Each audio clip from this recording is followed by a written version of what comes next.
Well, hello everyone. Welcome to day 115 of Kirk's Journey. I welcome you here to this video and just want to say it's about midnight Saturday night. It is April 25th. The day started out rocky. I'm just going to give you the update. It's coming up here in a second. I ask you to like, comment, subscribe, and share, please. I just got back. The apartment's right up there. And this is going to be a quick video. I just want to give you a quick daily update, but just tell you that, standing for your marriage.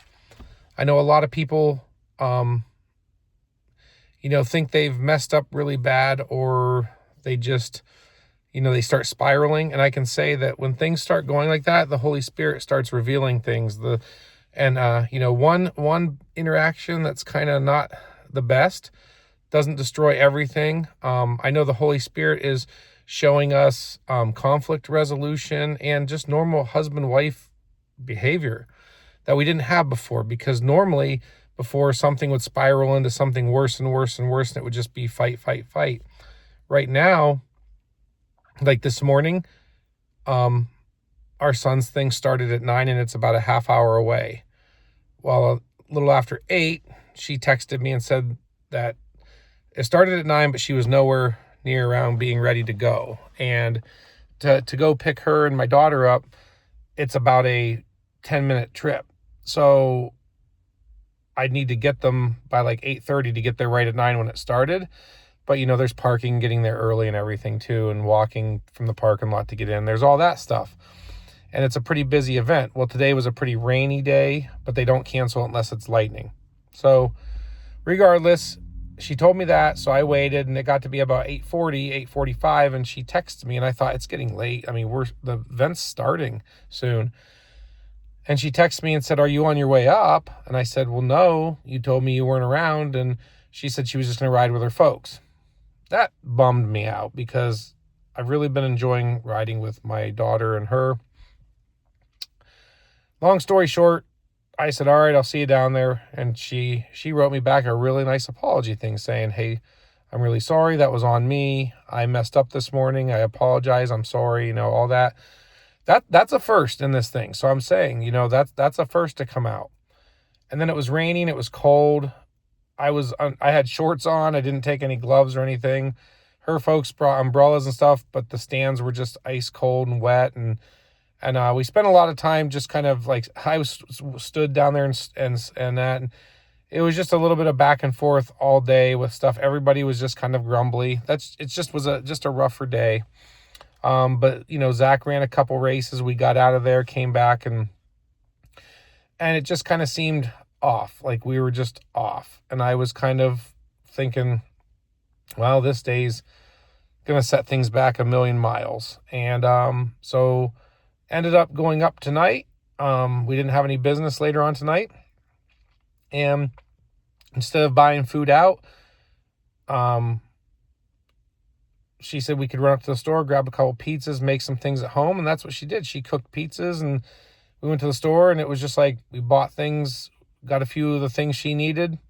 And, we watched a movie, and it's late, and we just had a really good evening. She fell asleep on the chair while me and the kids were just laughing our heads off and watching videos. And it was just a fun family night at home. It's one of them nights where it gets to be almost midnight. I'm tired. I know they're all tired, and I just really hate having to leave, because that's my home. But I can see the Lord working, because it's like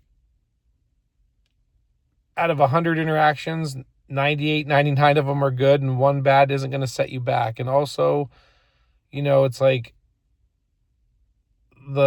it's just, I don't know. I just want to say, just keep pushing, and it's how you jump back and react to something when something negative happens. You don't let it just throw you off, and you don't let it spiral you. You bounce back, and you realize that love doesn't take into consideration a suffered wrong. Love is patient, love is kind, and love holds no records of right and wrongs. I hold nothing against her for today, and my prayer is that she does the same for me. So I can see things coming around. You know, it's like I've been wanting more meals at home. Were they freezer pizzas? Sure. But she still went out to the kitchen, prepared everything, cut everything, got everything all made up. And those have been prayers that I've been praying, was to eat food that she's cooked. Yes, she's not making mashed potatoes and chicken and all this crazy stuff, and that's fine. But it's just joyous that her hands prepared things, and we got to eat as a family and have some laughs and some good times tonight. And, you know, those are good things. Progress is slow but steady. I just trust the Lord with all my heart and lean not on my own understanding. I know He's got this. And that's really all I have for you. I'm just sitting here in the car, going to head up and get around and head to bed and get a good night's sleep. And then we have church tomorrow. And so thanks for watching. I hope this encourages somebody going through a rough time or standing for their marriage to just don't give up, and don't let your emotions rule you. You know, I could have really let the emotions get away from things today, but I didn't. You know, there were a few times today I was kind of hurt, bummed, upset a little bit, but I just kept it steady, and I kept talking to the Lord. You know, I'd break away, go to the bathroom, or I'd just be down there standing under the umbrella and talk to the Lord, and just give it to the Lord. So that's all I can say, is keep giving it to the Lord. Anytime you're frustrated, before you say anything or act out, take it to the Lord, give it to the Holy Spirit. He'll guide you.